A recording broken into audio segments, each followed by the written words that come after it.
Morning, friends. We meet again on the 20th anniversary of your wonderful venture and center, Ned, and we're always inspired by you and always made to think. And as you know, you got me into this, so I blame you, and I have lifelong gratitude for that. Help us start up. No, not just, I don't mean the center, I mean my career 50 years ago, reading Micro Foundations of Employment and Inflation in exactly 50 years ago, sitting in a little room as a sophomore at Harvard and saying, that's what I want to be, Ned Phelps.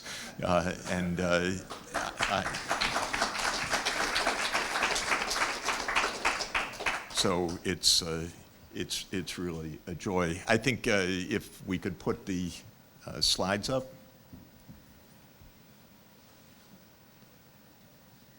Slides up. Yeah, there we go.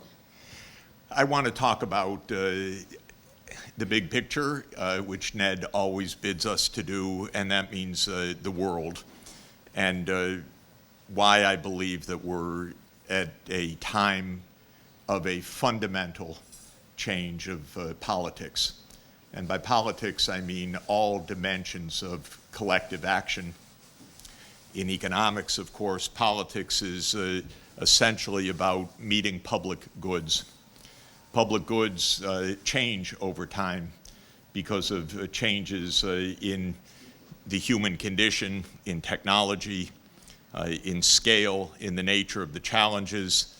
Today's challenges are global and regional, and by regional I mean international at a scale typically of a continent. We grew up in the era of the nation state. The nation is no longer a good definition of where the main public goods lie for most purposes, and so we're moving, I think, away from a nation state system to a more complex system of governance. But it's not easy because every institution, such as the UN at the global level, or the EU at the regional level, or ASEAN, is basically still driven by the nation state. That's where the power, the taxation, and the armies are. And so the nation states won't give up their prerogatives easily, though they are the wrong level of aggregation to solve the problems that we have. So a great deal of our global problems are that we're trying to solve global and regional problems or local problems with nation states. That is a legacy of the Western European system. It's anachronistic. We're not over it yet, but things are changing very quickly. So what are some key characteristics of the current era? First, the most important fundamental characteristic is an economic convergence between the North Atlantic region, which led the world economy for the last 250 years, and the rest of the world. Not all of the rest of the world, to be sure, but even the lagging parts of the world, most notably Africa, I believe will have a very rapid catching up in the next decades. So I think convergence is the dominant feature of the world economic scene. This is creating multipolar geopolitics. They'll be nice when you go to Washington, just whisper that, don't say it loudly. Washington still believes that it's a unipolar world. It is delusional. It's creating wars and conflict, but we are in a multipolar world, whether Washington likes it or not. Of course, we're in an era of hyper-rapid technological change, the fastest in history, because we now have machines that make the change for us as well, and we have an acceleration of technological change. All technological pessimism, I think, is a mistake. We have no shortage of technological breakthroughs. Of course, how we use the technologies is quite another matter. Is it AI for drones, or is it AI to solve problems? And we're not quite clear on that. We have, of course, profound environmental crises that are deep, real, intensifying, and at an urgent stage. We're already in the acute phase of human-induced climate change, destruction of biodiversity, massive pollution, which claims many millions of lives per year, and already in the acute phase. These are all public human-induced climate change, destruction of biodiversity, massive pollution, which we hear wisdom someplace. Thank you. These all require public goods of a new kind at a global, regional, biome, ecosystem scale. And of course, we're grappling with creating that, and we're not succeeding now 51 years after the first conference on environment and economy in Stockholm. We have rapid demographic change, not all bad. The world population is going to stabilize and start to decline in the 21st century. That's a good thing. We're completing the demographic transition, an aging economy, an urban world economy, a significant rise of Africa's share in the world economy to perhaps 1/4 or even 1/3 of the world population by later in this century. And we now, as I'm emphasizing, have public goods at regional, by that I mean transnational and global scale, to an extent that is unprecedented. And that requires a different kind of governance. So we have outgrown the nation state. We need political subsidiarity. Subsidiarity is the concept that we don't have competing polities at different levels. We have a kind of concentric circle of politics where global problems get solved globally, regional problems get addressed regionally, national problems get addressed nationally, local problems get addressed locally, with the basic dictum, go as local as possible, consistent with the problem. And I think that this is the right idea about public goods. US hegemony is a chimera, very dangerous right now because everybody knows it except the United States. And so the US is actually provoking a lot of war and tension and conflict right now as it struggles to come to grips with its limited power. And fourth, we're going to need an ethical basis for the global and regional public goods, because all of economic life depends on an ethical formation, shared precepts, implicit or explicit, and this now has to happen at a global level, and I'll give a few thoughts to that very quickly. I wrote a bit about this in a book in 2020 called The Ages of Globalization, and my main theme was that to understand global scale change, we need to understand the interplay of physical geography, technological change, and institutional change. And all three are paramount in our own age.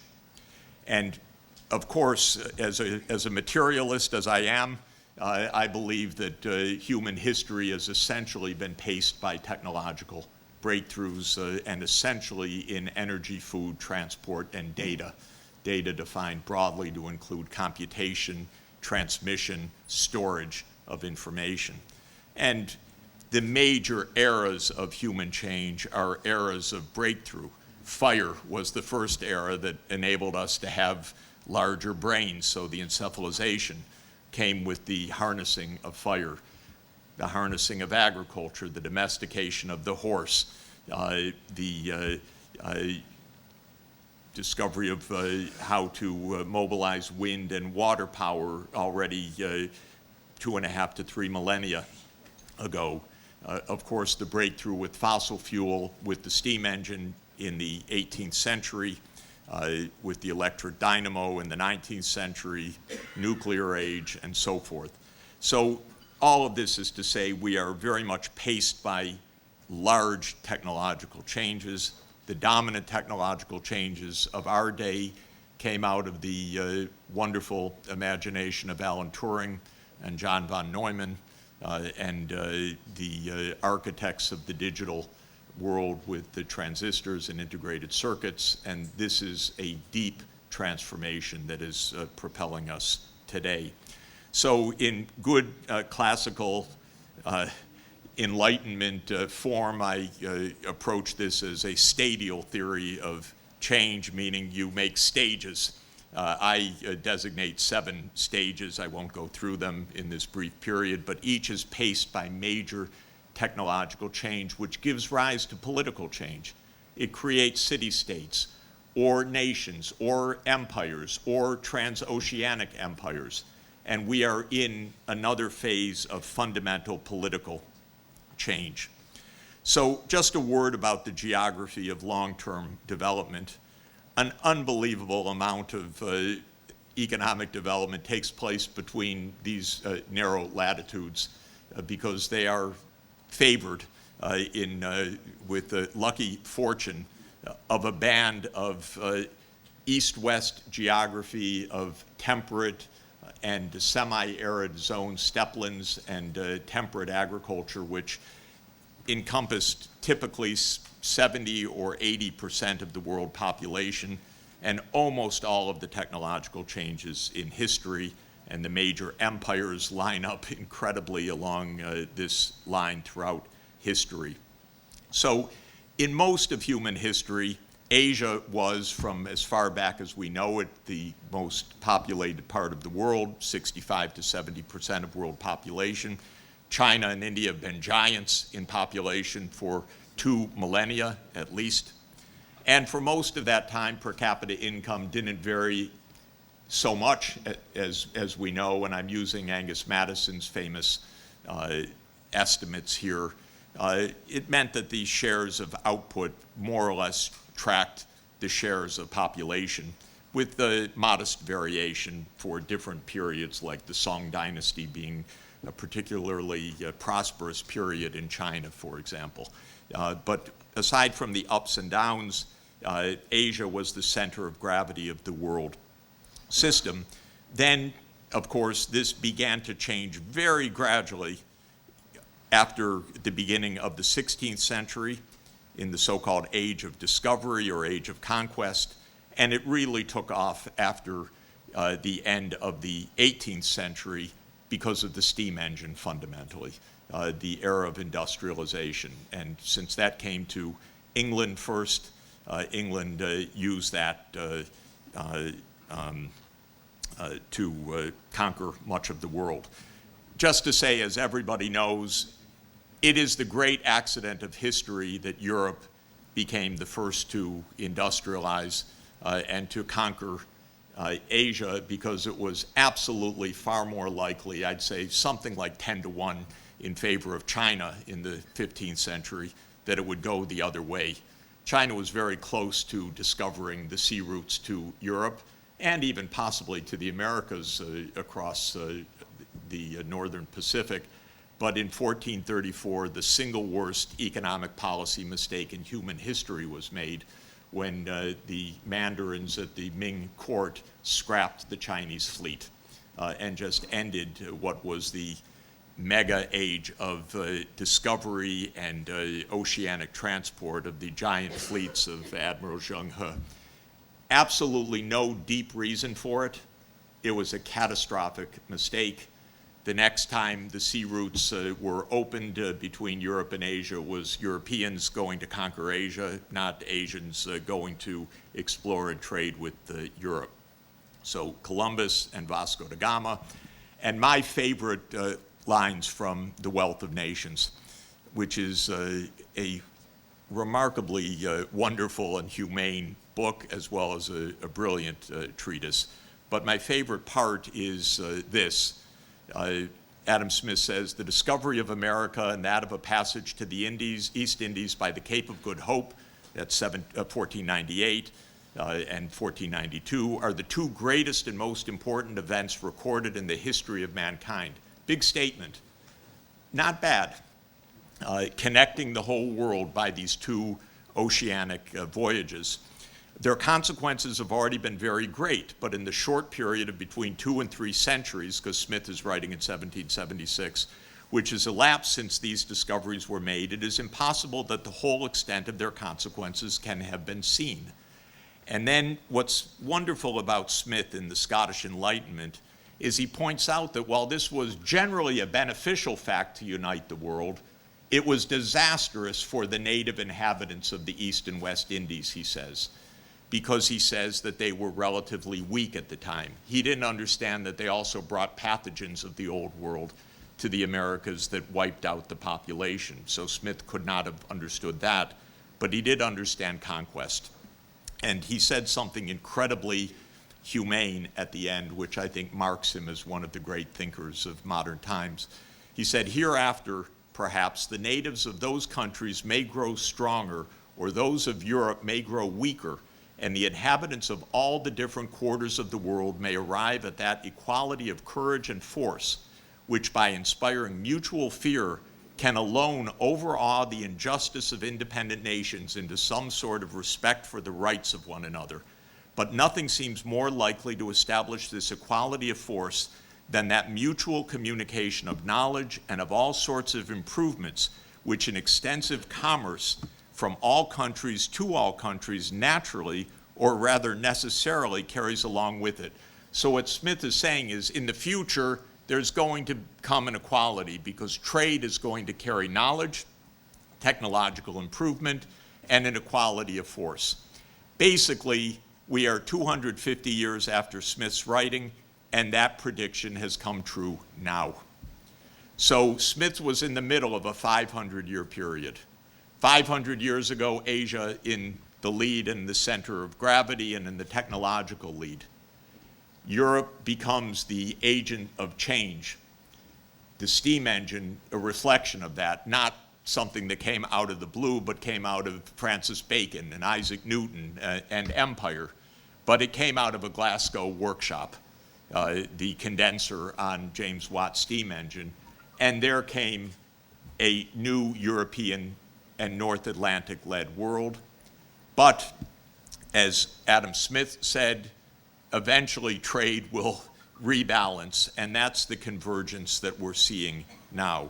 So Watt's steam engine, historians are right to say that what was so fundamental about the steam engine is that it broke the organic barrier of the traditional economy, because basically almost all energy of the primary energy of the pre-James Watt economy was organic. What you could feed to human beings for their labor and what you could feed to the animals for animal traction, plus a little bit of wind and a little bit of water. But basically an organic economy, and we moved to a fossil fuel economy, and that let loose the ability to do work of an unimaginable scale. So everything changed with the fossil fuel breakthrough in the last 2.5 centuries. And of course, Europe got there first, and Britain got there first of the first. And in the geopolitics, we ended up with the British world. This is a map of a wonderful book, The Countries Never Invaded by Britain. Those are the ones in white. Britain went out and just beat the shit out of everybody. And really nasty, by the way. Nasty. In 1839, showed up in China and saying, you have to import our opium. No, we don't want your opium. You don't want our opium? We'll beat the hell out of you. That was the first Opium War. It was followed by the second Opium War. No scruples at all. Sorry to say. So that's power. That's the power of one-sided industrialization. And it conquered much of the world. Long story, and I won't go into it, but the baton was passed to the younger Anglo-American kid brother in 1945, the great Anglo-Saxon handoff, and the US became the next empire. And the idea was that we would dot the world with 800 military bases around the world, and Henry Luce made the sweetest love song to American leaders, telling them this is the American century. That is always captivating. It was captivating to Genghis Khan, it was captivating to Lord Palmerston, and it has been captivating to American leaders since then also, to believe this is your century in the world. It's over, but we still have 800 military bases around the world. I believe the Ukraine war is likely to be America's Teutoburg Forest defeat. Teutoburg Forest was the loss by Augustus Octavian in AD 9 when the Roman Empire tried to cross the Rhine to the east to take over Germania and was defeated.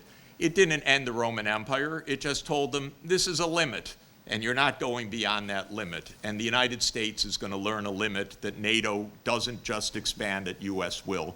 There are limits to that, and that's the painful process that we're in right now. But it's a secret. Don't tell anyone outside. You're likely to be canceled if you do. So the world changed fundamentally after the Second World War. The United States aspired to be the world leader, but something else happened to bring Adam Smith's forecast to reality, and that was the end of the imperial age. If there is one dimension of imperialism that I think needs to be understood, it is that imperial powers do not educate the natives. And if there's one dimension of economic development that needs to be understood, it is that education is the absolute central feature of development. Because without education, nothing else can happen. And so the European imperial powers left the world illiterate, left their colonies basically illiterate. At the end of the colonial rule, the first thing that happened was mass education. We're still not there yet, but this is the most fundamental breakthrough that happened after World War II, the end of the colonial imperial era, and the United States does its empire in a different way through regime change operations, so it's not exactly the same as the occupation imperialism. But what countries got with their sovereignty was the ability to educate their people. And this has led to economic convergence. Just to show you the gaps, the peak of North Atlantic power was 1950 compared to the rest of the world. 56% of the literate world in 1950, roughly by my calculation, was in the North Atlantic region, meaning Western Europe, the United States, and Canada. Now it's 13% of the literate world. 60% of world output was in the North Atlantic region. Now it's 33% at purchasing power prices. 53% of all urban residents were in the North Atlantic world in 1950. Now it's 14%. The world's converged. Urban, literate, technologies have spread.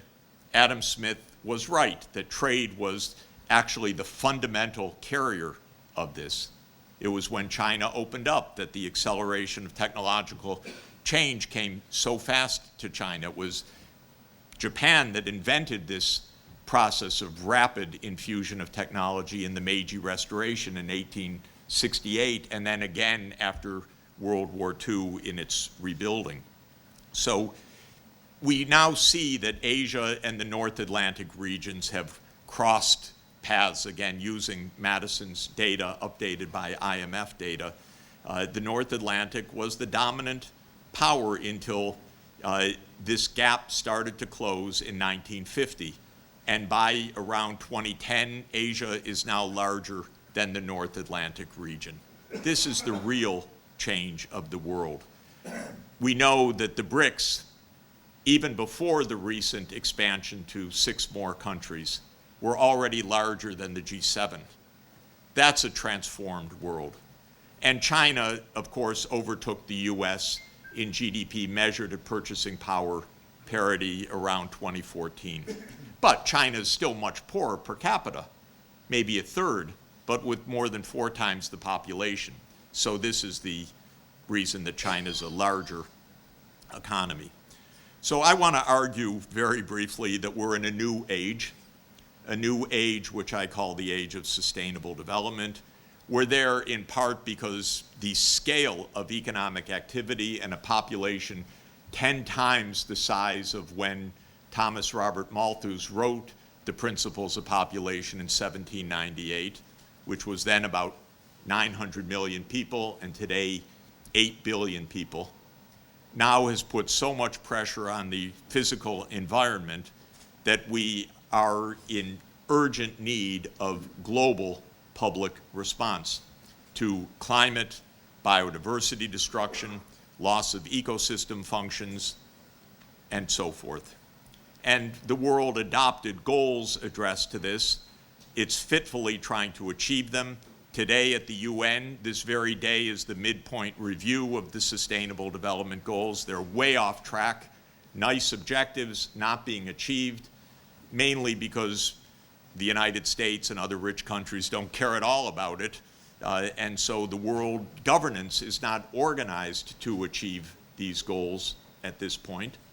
But these goals are the real global goals and needs. So we have a very perilous moment because we have arrived at multipolarity. And as Adam Smith talked about, that balance of awe and equality of force to create justice, that's a delicate, difficult transformation. And just to say, there are several different theories of what's going on right now. Robert Kagan, whom you may know as our chief neocon ideologue and the husband of our acting Deputy Secretary of State, Victoria Nuland, believes that American hegemony must rule and will continue to rule. Otherwise, the jungle will grow back, as he says. Wow. Henry Kissinger says that we need a balance of power theory. Balance of power is okay, except it becomes imbalanced, and it's extremely difficult to manage. And when Bismarck was thrown out by Kaiser Wilhelm II, it was the end of Europe's balance of power, and World War I came in response when Bismarck's genius at balancing was lost. John Mearsheimer says we are inevitably in tragedy. That's just the nature of great power politics. Mearsheimer is extremely intelligent, predictive, an extremely nice person, but tragic to read because he says that conflict is inevitable. I don't buy it. Now, another theory that I read 50 years ago of a wonderful professor of mine also, Charles Kindleberger, said we need a hegemon. So if it's not the US or Britain, it's got to be someone else like China. I don't buy that either, but this is a brilliant book. Boy, it led to a lot of late night discussions over the next 50 years. Graham Allison says, as with Sparta and Athens, we're prone for war, not inevitable, but the war trigger is very high because of the rise of China. And my little contribution is, could we get our heads together and address global public goods and avoid global public bad? So I argue that we need a rational approach, not a tragic approach, and that it is not beyond us to reach the cooperative corner of the prisoner's dilemma. In other words, we can understand the game, we can understand the risks of defection, but we can understand the benefits of cooperation. And so we should be able to reach that cooperative outcome. So I would argue that we need a new geopolitics and a new ethics of sustainable development. I often refer to President Kennedy's inaugural address when he said, "The world is very different now, for man holds in his mortal hands the power to abolish all forms of human poverty and all forms of human life." So what hangs in the balance is something extraordinary. We could achieve SDG 1, end poverty, or we could blow up the world. And what is absolutely incredible is how this is in the hands of a very few people. That's what's incredible. And by the way, my takeaway from Oppenheimer was what a bunch of geniuses that invented the bomb and what a bunch of dolts who use it or decide about using it. This is our paradox. It took the greatest geniuses of the age to understand nuclear fission and how this could be created, and then it fell into the hands of the everyday person who might not have the imagination to keep us away from global disaster. That's technology, by the way. Technology is often created by geniuses and used by all of us. And that is the real issue that Plato was wondering about already in the Republic 2,350 years ago. How do you make the rulers know what to do? He said you have to raise them from birth for that purpose. So there are crucial public goods at regional and global scale. This is something new. Regional scale, like the European Union or ASEAN or African Union, this is something new, how important this scale is. And global scale is almost unprecedented in human history. We had global trade, we had interconnectedness, but global public goods, not so much. Now we are with the center of global public goods, but institutions in the hands of nation states. Why? Weird. So I believe we need new kinds of global governance and ethics, and I think the Universal Declaration of Human Rights is a good place to start. We're in the 75th anniversary this year, and I believe that we can even find a common wisdom, which I call the ABCs of ancient wisdom, Aristotle, Buddha, and Confucius. They all, by the way, were virtue ethicists. They basically said, cultivate your soul as decent people. It said it in somewhat different ways, but they said it's virtue that gives us the capacity to reach the cooperative solution, whether it's civic virtue, friendship virtue, or the other virtues of sociality. And Aristotle said it's possible because we are zoon politikon. We are political animals. We can be sociable. And so I think finding this commonality of East and West is crucial now, because there actually is a strong commonality of the underlying cultures. This was already pointed out in the observations of the axial age, that these philosophies arose roughly the same time and with roughly the same philosophical underpinnings. And I'll just end with President Kennedy's remarks 60 years ago. We're at the 60th anniversary of Kennedy's remarkable initiative to make peace at the height of the Cold War and to negotiate the Partial Nuclear Test Ban Treaty, which was ratified just these days 60 years ago.